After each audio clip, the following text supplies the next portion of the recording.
The Passion of the Christ in Art, a meditation for Good Friday.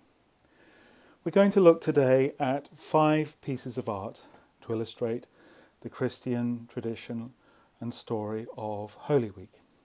Artists who examine the events of what we now call Maundy Thursday and Good Friday.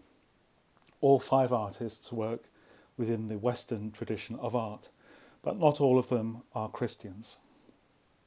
First artist is Stanley Spencer, whose painting The Last Supper, painted in 1920, is on display in the Stanley Spencer Gallery in Cookham in Berkshire.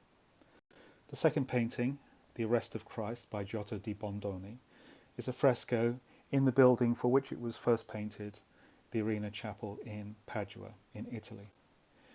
Gerrit van Honthorst's Christ Before the High Priest, painted in the early part of the 17th century, is in the National Gallery in London. Marc Chagall's White Crucifixion, painted just before the beginning of the Second World War, is in the Art Institute of Chicago.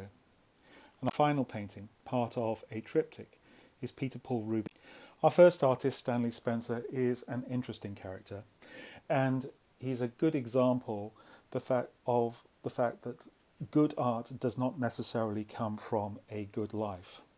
His life was, if nothing, complicated and confused.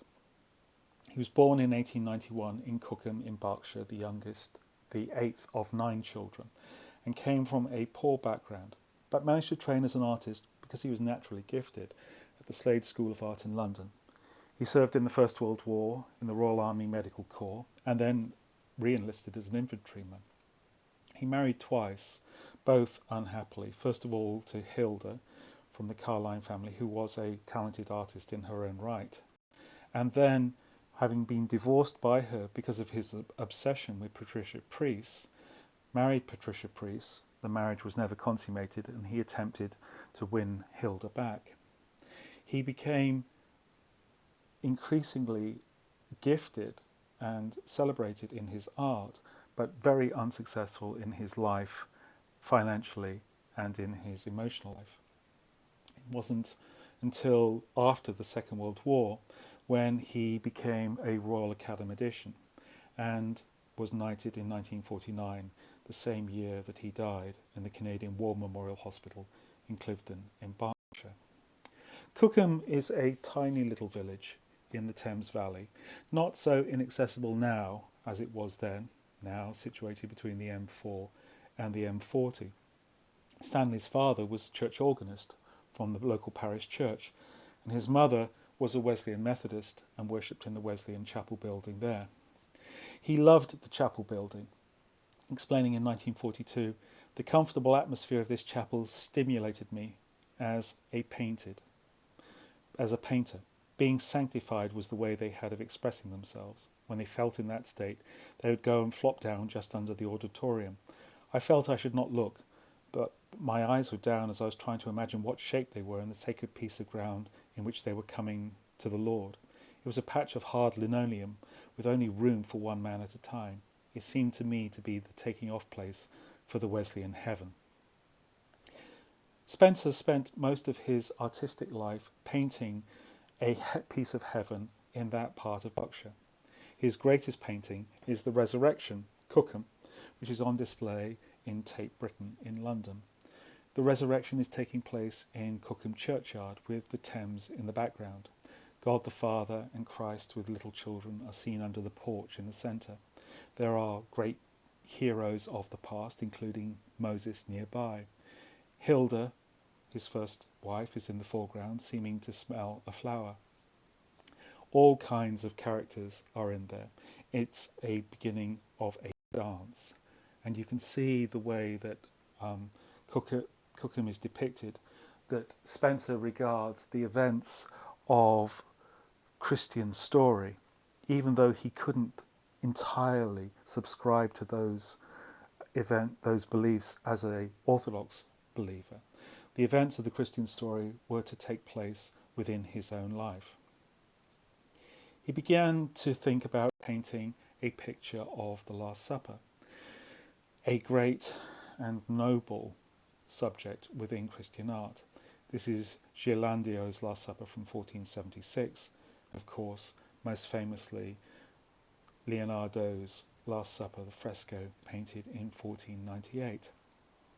Spencer was immersed in the Christian tradition, but he was also immersed in his own background. Spencer used his knowledge of the Western tradition of art when he turned to paint The Last Supper in 1919. He felt unconfident about it, but even so had enough confidence in his own ability and his own approach to set The Last Supper in a malt house in Cookham itself. He was influenced by Giotto because he wanted to paint broad figures in a simple architectural setting. We can see that in his familiarity of Giotto's fresco of the marriage at Cana and Giotto's own scene of the Last Supper as well. Spencer decides to paint two versions of the Last Supper in one go, that from St. Matthew and also from St. John. Here we see Christ breaking the bread with St. John, the beloved disciple, leaning over him, looking into the broken bread as if he were looking into a book. The most striking part of the composition is the disciples' feet sticking out from under the table and filling the great foreground, the disciples no longer dusty but washed feet. Spencer has painted the Last Supper and the foot washing together. Duncan Robinson, who wrote about this, says, "We have a monastic simplicity. The narrative shows us as taut as the scene is tense. The disciples are united by the repetition of their poses and the sharp rhythm of their draperies as they sprawl around the steeply foreshortened table. Individuality is confined to their faces, turned in towards as all eyes are riveted upon the breaking of the bread." Spencer was uncertain about whether he actually had the religious right to paint a picture like this. He doubted very much, as if God was as vital to me as Shakespeare or Beethoven, he said in a letter to Hilda. And in 1923 he told her, "I hope I am not Judas, but it looks very much as if I am." Somehow religion was something to do with me, he wrote more positively in 1944, and I was to do with religion. It came into my vision quite naturally, like the rain in the sky. I am still faithfully trying to turn and keep in the Christian direction. The bricks are beautifully described.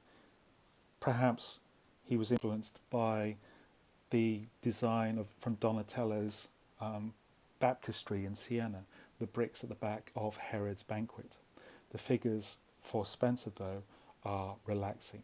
The feeling here is of a feast as well as a Last Supper. There is a story that is told of Spencer for when he was a child.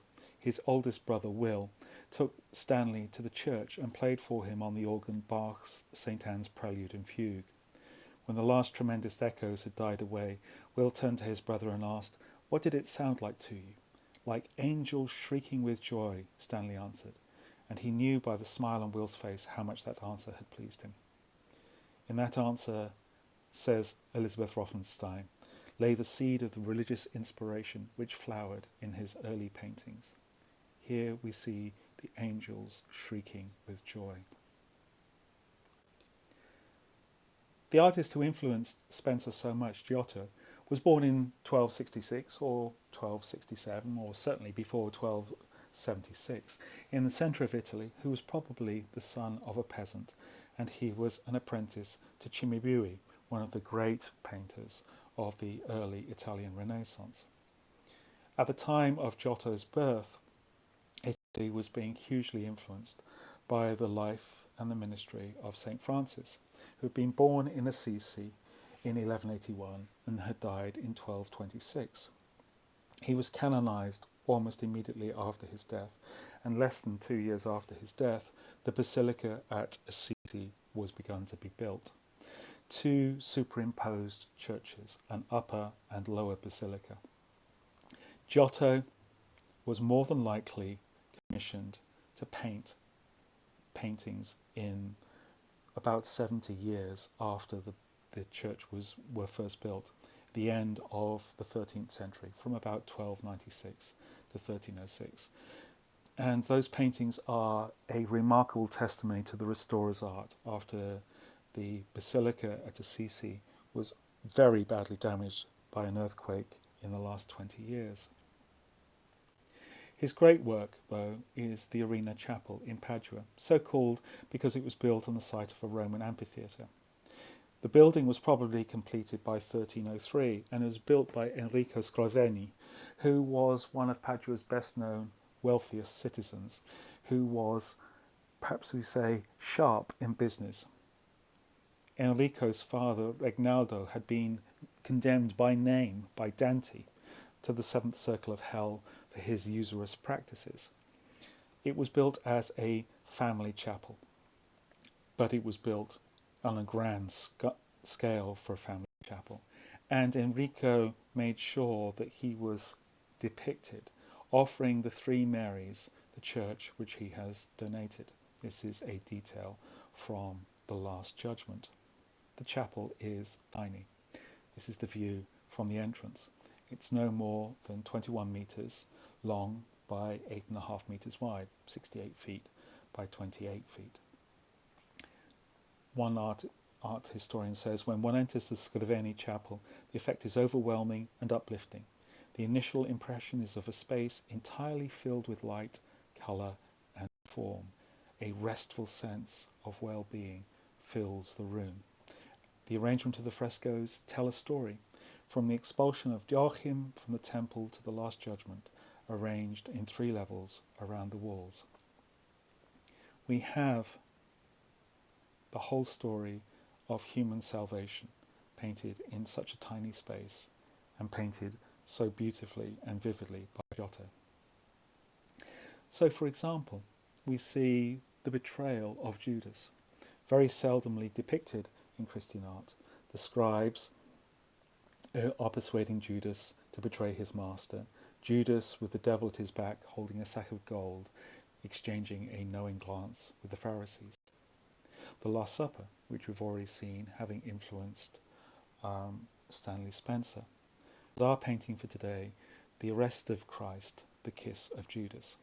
Taking place at night, torches shining out among the sticks and the pikes against the blue of the sky, throngs of people towards the centre, towards Christ, who is enwrapped in Judas's yellow cloak and betrayed by Judas's kiss.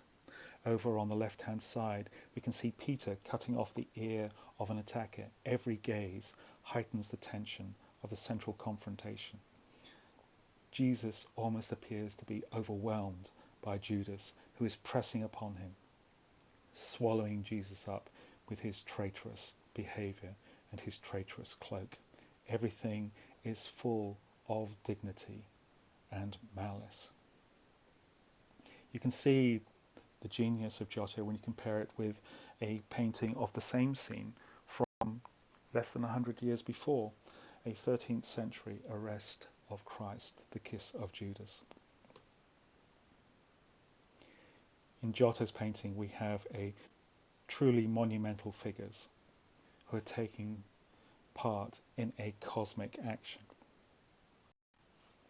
At the centre is the face-to-face confrontation of Judas and Christ. Judas looks sinister, almost like an animal, as he's grasping at Jesus.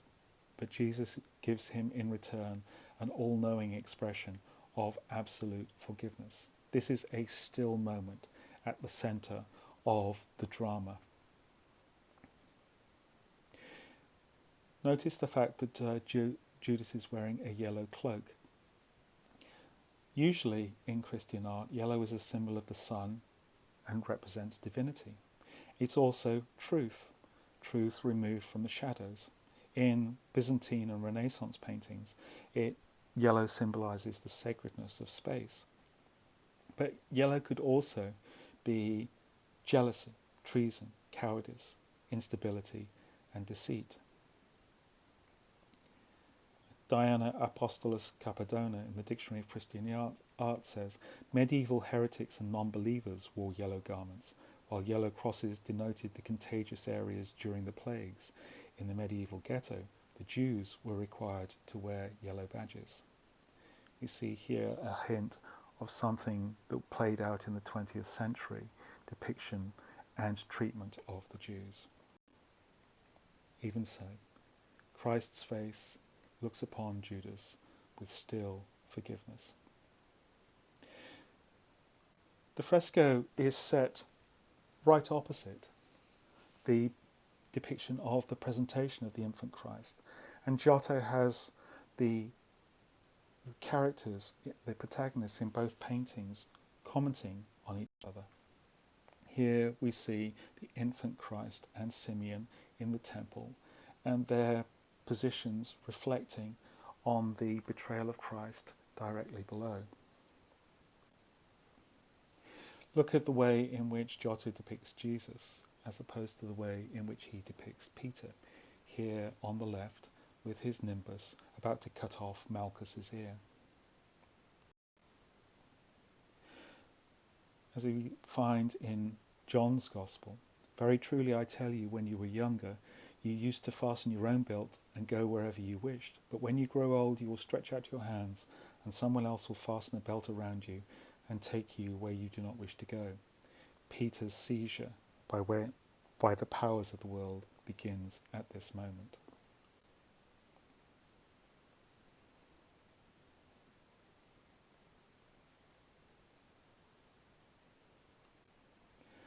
Our next painting is Gerrit van Honthorst's Christ Before the High Priest, painted about the year 1617 and on display in the National Gallery in London. Gerrit van Honthorst was born in Utrecht in 1590 or 1592. Known in Italy as Gerardo della Notte, or we could say about him in English, he's known as Jerry of the Night, because of his great skill in painting night scenes. Both his grandfather and father were artists. His grandfather was dean of the Utrecht Guild of Artists, and his father was a painter of tapestry cartoons, and he was a pupil of a minor artist, Abraham Blimart, in Utrecht. He went to study in Rome in about 1610 and remained there for about 10 years. He managed to find himself some very important patrons when he was there. The Marchese Vincenzo Giustiani, he lived in his palazzo for a long time, and Cardinal Scipione Borghese and the Grand Duke of Tuscany. He was heavily influenced by Caravaggio, who was a popular, if controversial, artist in Rome at the time, and he was given a couple of important commissions for painting whilst he was in Rome. By October 1620, after 10 years in Rome, he was back in Holland, in Utrecht, and made the rest of his life in that town.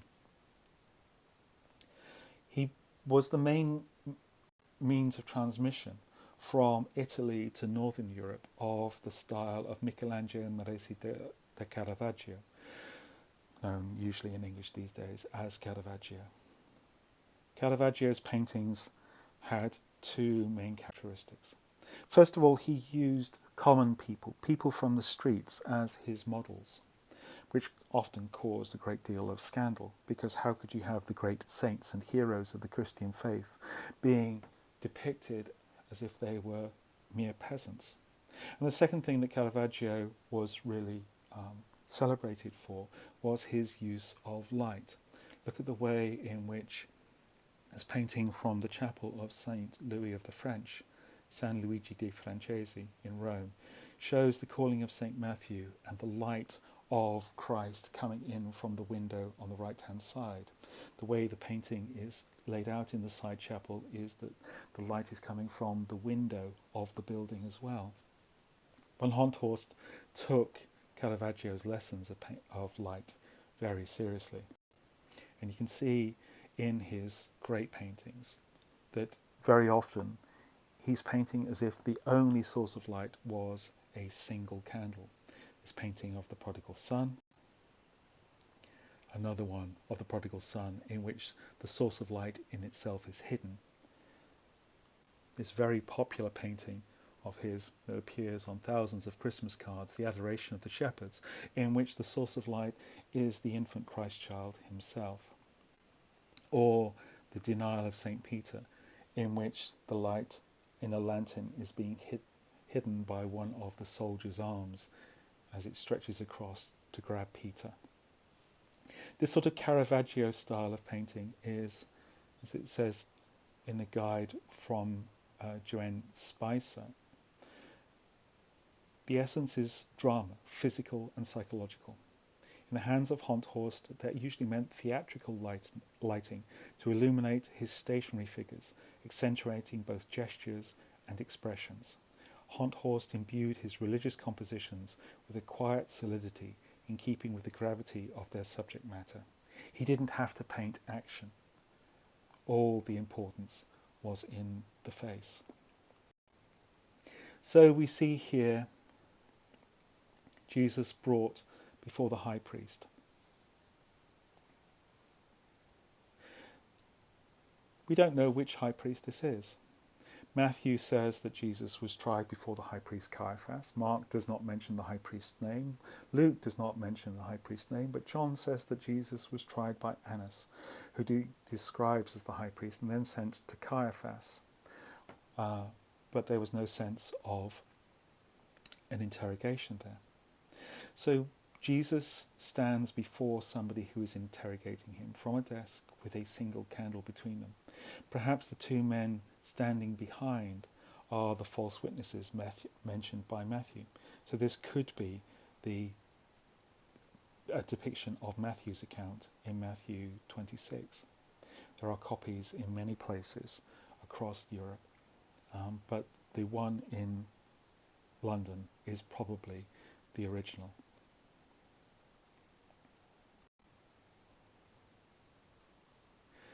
Those who had arrested Jesus took him to Caiaphas the high priest, in whose house the scribes and elders had gathered. But Peter was following him at a distance, as far as the courtyard of the high priest, and going inside he sat with the guards in order to see how this would end. Then the chief priests and the whole council were looking for false testimony against Jesus, so they might put him to death, but they found none, though many false witnesses came forward. At last 2 came forward and said, "This fellow said, I am able to destroy the temple of God and to build it in 3 days. And the high priest stood up and said, Have you no answer? What is it that they testify against you? But Jesus was silent." John Drury describes how this nocturnal trial was a good subject for Honthorst. Using the light of a single candle, Honthorst achieves an image of haunting power and simplicity. Notice the way that the high priest's finger and the candle reflect one another. The high priest is questioning Jesus about truth and about being the light of the world, and recognizes not the light that is in front of him. The high priest is gazing out at Christ, the fulfillment of God's promises, over the book of the law in front of him.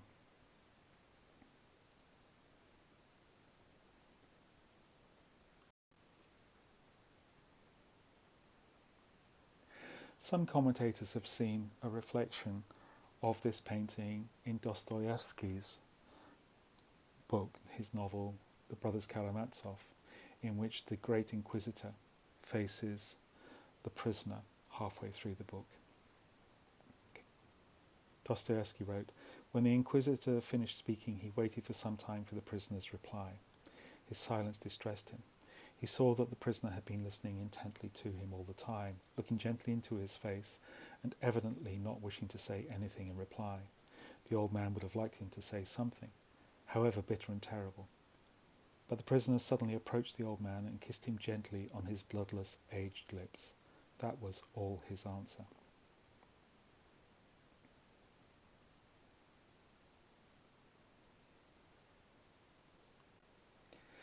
Our next painting is Marc Chagall's White Crucifixion, painted in 1938. Chagall was born in 1887 in Vitebsk in Belarusia, now in Belarus. Then it was part of the Russian Empire. He was born as Moishe Sigal, the oldest of the 9 children of Seher and Fega Ital Sigal. His father worked for a herring merchant, and the family were devoutly Orthodox Jewish, Hasidic Jews.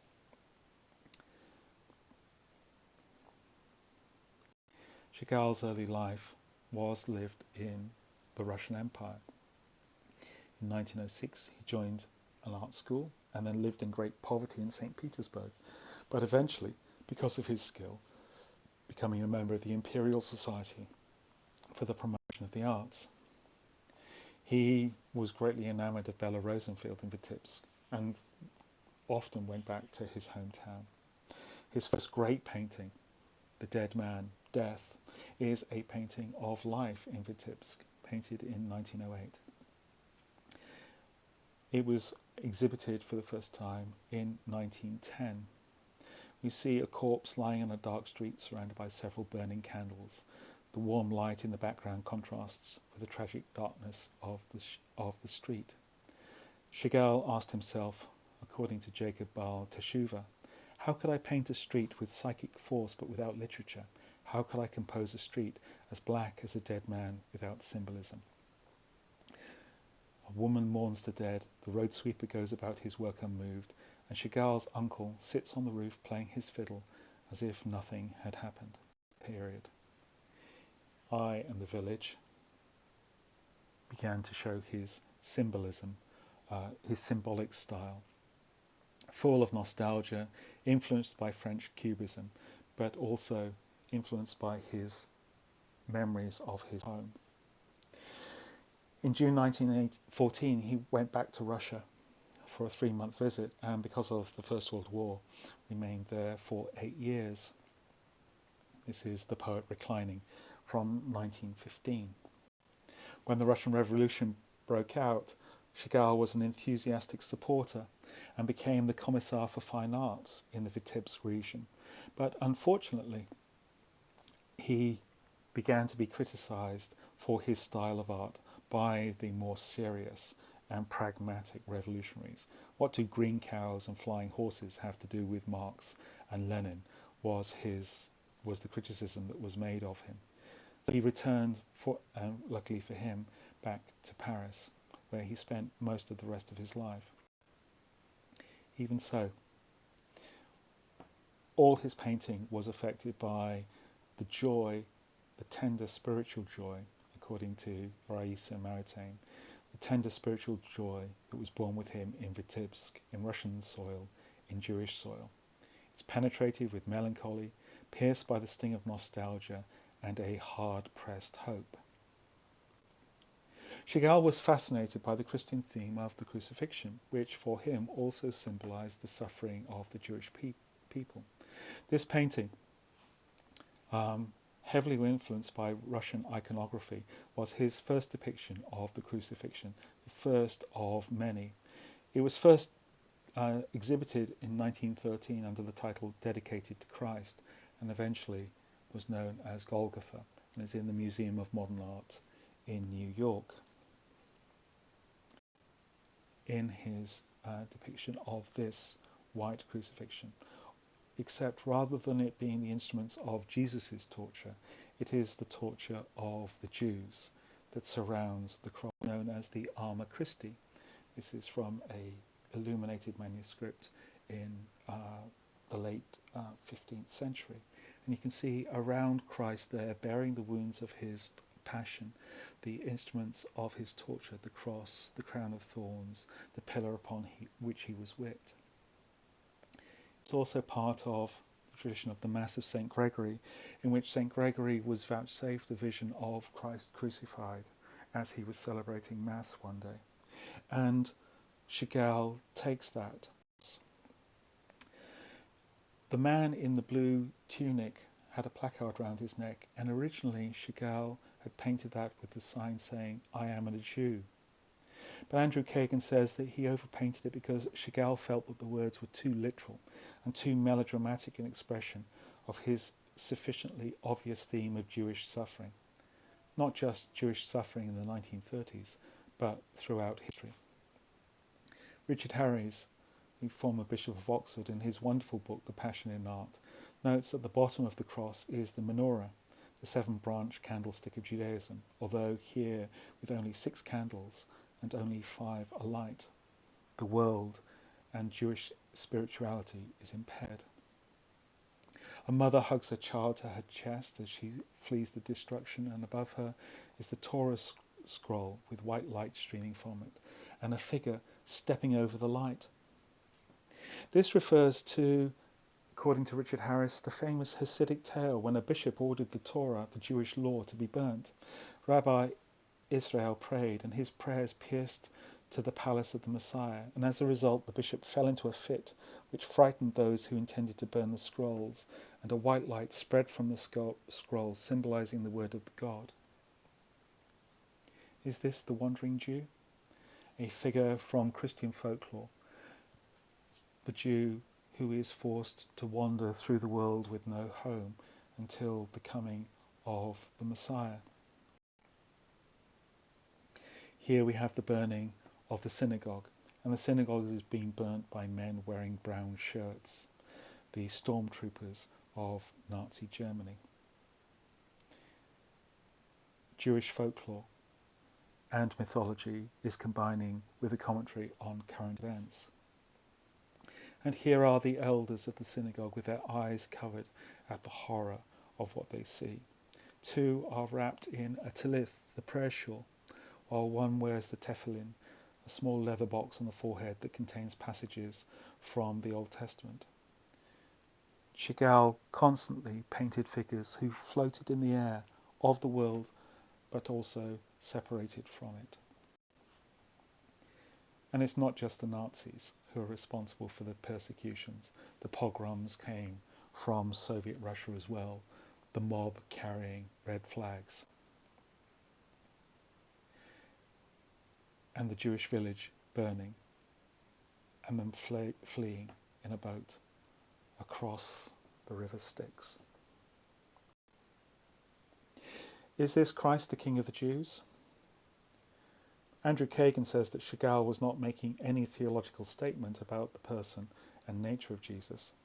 Rather, he sought a symbol that would be as accessible as possible throughout the world to serve as a plea for help. Christ was not the Son of God. Rather, Christ is a poet, the universal poet of Jewish suffering and the suffering of all peoples in despair. And yet, the burning white light of the Torah, God's glory, is shining upon Jesus. And notice how Jesus' loincloth here is the traditional Jewish prayer shawl, and the title, the King of the Jews, is written in Aramaic rather than Latin above his head.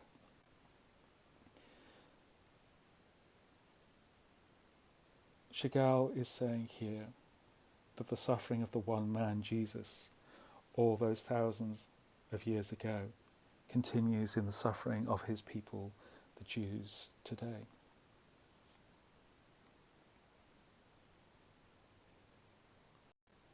Our final artist and final painting is Peter Paul Rubens' The Descent from the Cross, the central panel of a triptych that's on display in the Cathedral of Our Lady in Antwerp. Rubens is a great example of the lie that all good art has to come from somebody suffering in an attic. Rubens was a life of great accomplishment and prosperity. He was born in Siegen, which is now in Germany, Westphalia. His father, Jan, was a Calvinist, his mother a Roman Catholic.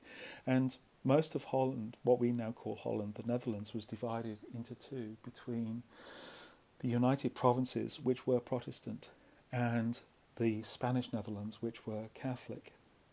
He spent the first 10 years of his life in what is now Germany, but on the death of his father, the family returned to Antwerp, where Rubens entered the studio of Adam van Noort, and he studied there, and with Otto van Veen, and in 1598 was admitted to the Painters Guild.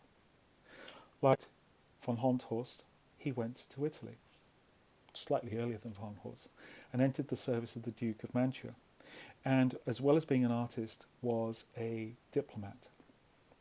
He went sent on a diplomatic mission to Spain. After 8 years in Italy, in the service of the great and the good, his mother fell ill and he returned to Antwerp. But he was appointed court painter by Archduchess Isabella and was given £500 livre a year pension, a considerable amount of money. In 1609 he painted the Adoration of the Magi for the City Council, and he met and married Isabella Brandt. Rubens was 32 years old and Isabella was 18. By 1611 he was able to buy a magnificent townhouse and built a studio. Between 1612 and 1621 he was the single most successful artist of his day, producing a prodigious empire and employing many assistants, including Van Dyck. In 1626, when Isabel died, Rubens undertook diplomatic missions again and even negotiated a peace between Spain and England and was knighted by Charles I of England. In 1630 he married Helena Formont.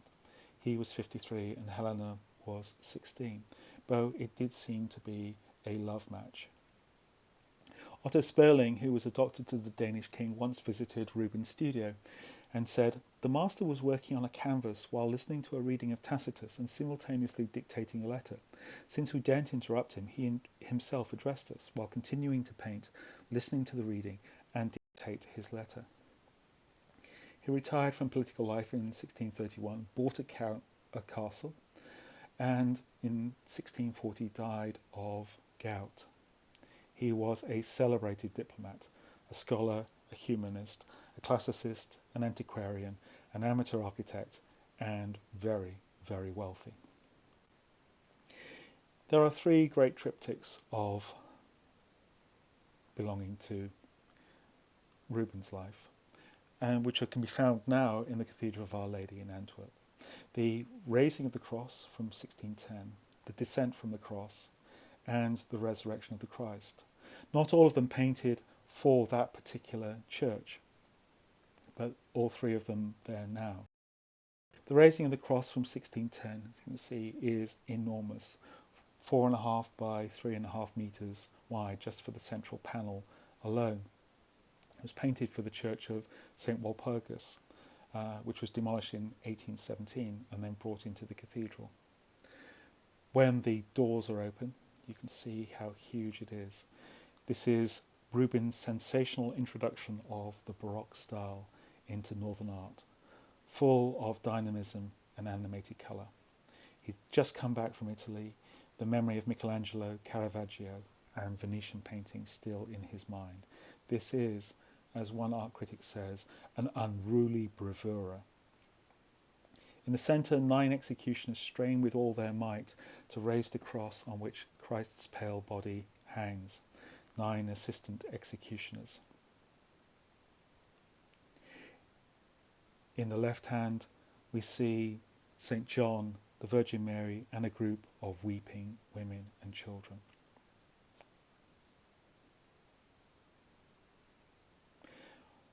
The restoration of the 1980s, we can see the intense emotion of the figures, the contrasting lighting, the glow of the labouring bodies, and the gleam of the armour and the costly robes. This is supremely self-confident. The Descent from the Cross, slightly smaller than the Raising of the Cross, now still in the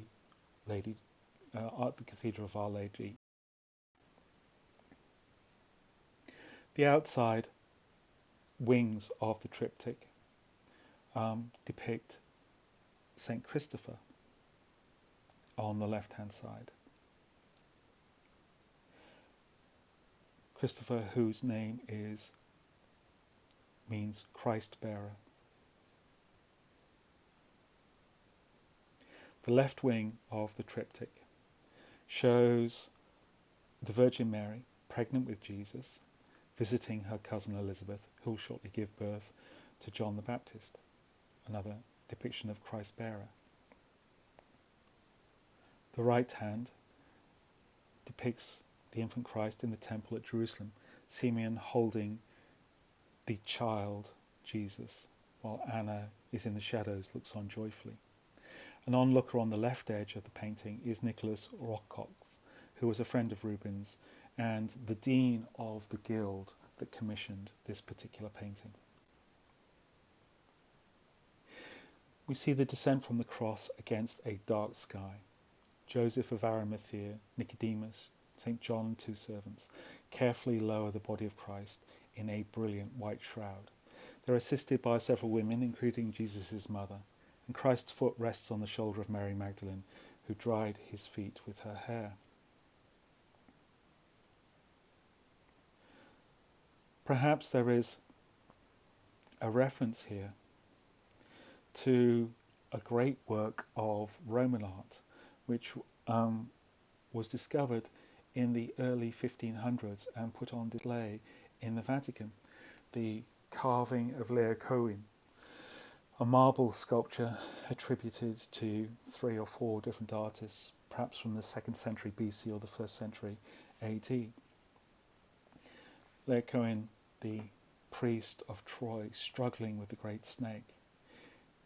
This is the sculpture separated from its background, and if we flip it around, you can see that there is a striking similarity in the pose between Laocoön, the Trojan high priest, and the pose that Rubens gives the body of Christ as he comes down from the cross.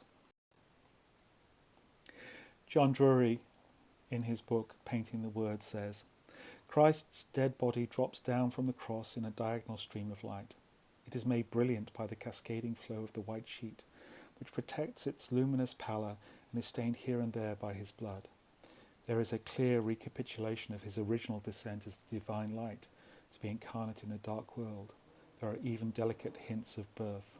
Steadied by the strenuous work of the men above, the body is received by the women below as the most precious of gifts, for it is marked by the wounds of the completed sacrifice in which human cruelty and failure are atoned. Such is great tragedy, the death of the hero exhausting and escaping the powers which destroyed him, and laying the foundation of a renewed community. In all our paintings today, we can see how artists of the 20th century, of the 14th century, of the 17th century are reflecting upon the great power of the Christian story, and not just as something that happened in the past, but as something that has continuing meaning for them in their lives in the world today. As we reflect upon the story of Christ's death and passion, I pray that that may be our reflection as well, that this is a story that happened then, and this is a story which happens today in our hearts and in the lives of those around us in the world, and this is a story which has formed and will change the world.